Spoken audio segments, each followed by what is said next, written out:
Defuma sua coroa, bater a cabeça no conga. Peço licença, babá, licença pro babalaô. Oxalá é pra babá, caô, cabecilê, pai, Xangô. Defuma a coroa, uê, defuma, defuma, defumador. Oxóssi é rei das matas. Dentro da Umbanda, dependendo da... Porque assim, só para você entender, dentro da Umbanda você tem várias... você pode ter várias vertentes, né? A vertente que nós trabalhamos, ela não tem assim uma rigidez em relação ao papel da mulher. Então, pode haver uma mulher ogã, pode ter uma mulher trabalhando como um sacerdote, ela pode ocupar qualquer lugar dentro do terreiro, mas a gente sabe que existem outros terreiros, outras filosofias, outras vertentes dentro da Umbanda, em que a mulher ela não pode ocupar esse espaço. Quem vem lá é o Supremo, Rei da Quimbanda, é o chefe dos chefes, é o maioral. Todo mundo está ali saravando. A gente sabe inclusive de casas que às vezes a mulher, se ela tiver no período menstrual, ela não pode trabalhar, por exemplo. Muitas.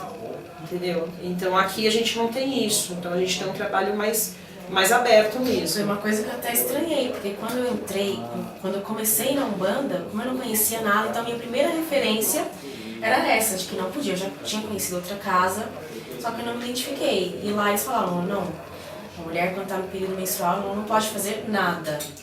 Então isso me bloqueava, assim, eu não sabia o que a mulher poderia fazer ou não. Tinham muitas coisas lá que eles dividiam. E aí eu achava que isso era universal, né? Eu falei, nossa, então todas as religiões espíritas são dessa maneira. E aí você quando eu acaba cheguei... assumindo como uma verdade, né? Eu pensava assim, não posso nem acender uma vela quando eu estiver menstruada. E aí quando eu cheguei aqui, que na verdade lá a gente não estudava, aqui nós fazemos os estudos. Então a gente tem um dia só pra isso. Quando eu cheguei aqui eu vi que não tinha nada a ver. E muita coisa é mito que o homem cria, né? Na verdade, o homem criou toda a religião, mas eu vi que era mito, que na verdade o dono da casa achava melhor e falava aquilo. Às vezes por ignorância. Não pode por quê? Eu não quero.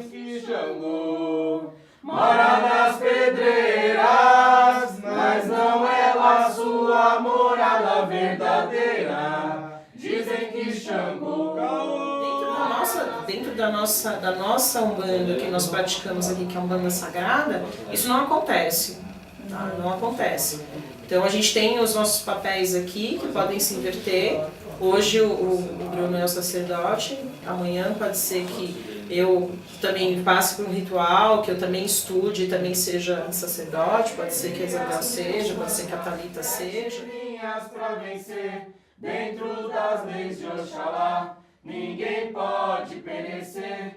Tem Oxum nas cachoeiras, Iemanjá, Deusado. Eu acho que é uma coisa que está arraigado na nossa sociedade, né? Como um todo. Eu acho que não é só na religião.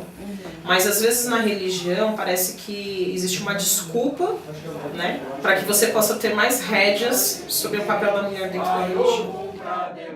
Enquanto a gente tem na antiguidade, lá na Grécia, mulheres que andavam em cima da plantação para passar a energia dela para a plantação para que fosse fértil, né? Depois a mulher passa a ser uma maldição. Quando a gente pensa em bruxaria, por exemplo, lá quando queimaram as bruxas, eram homens, eram mulheres que eram queimadas na fogueira. Então a gente tem uma herança aí de machismo muito grande. Então lá atrás o poder da mulher foi tirado porque não se queria que ela tivesse um lugar na sociedade, que não houvesse uma posição de igualdade. E com o passar do tempo, isso foi cada vez mais sendo implantado de uma maneira que, por exemplo, a mulher ela era vista, inclusive em alguns tempos, em alguns períodos da história, como se fosse uma maldição.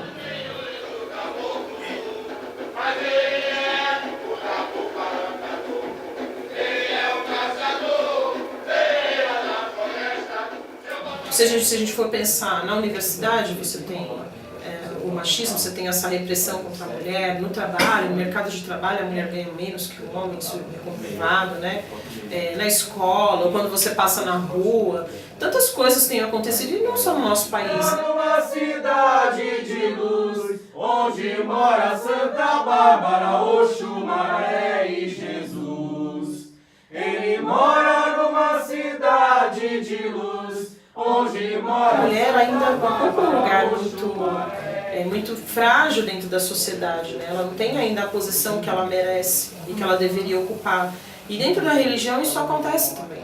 Sou muito grata mesmo a Deus, porque eu tenho essa posição, eu tenho hoje um trabalho espiritual dentro de uma casa que eu não enfrento esse tipo de coisa. Mas eu sei que por aí afora isso é muito recorrente, né?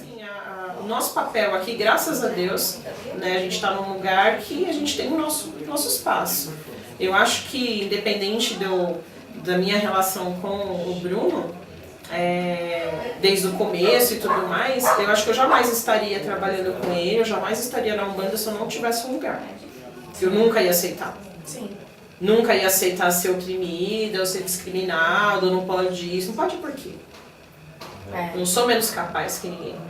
Isso é uma coisa que Né? o Bruno pesa muito na gente, né? Sim. Por que não pode? Por que não? Tem que ter o motivo de poder ou não poder alguma coisa. Eu acho muito errado as religiões em que a mulher não pode fazer isso, ela não pode dizer isso, ela não pode participar, ela não pode dar palpite, né? O que diferencia uma pessoa da outra é só a questão sexual e o gênero, né? Fisicamente nós somos iguais, muda muito pouca coisa, né? E espiritualmente todos nós somos a mesma essência, então não tem que ter essa distinção, é o que eu penso, né? Dentro das leis de Oxalá, ninguém pode perecer. Nós vamos entregar vocês agora. Seus machistas. Entregar vocês agora. Dentro das leis de Oxalá, ninguém pode perecer. Tem Oxum nas cachoeiras.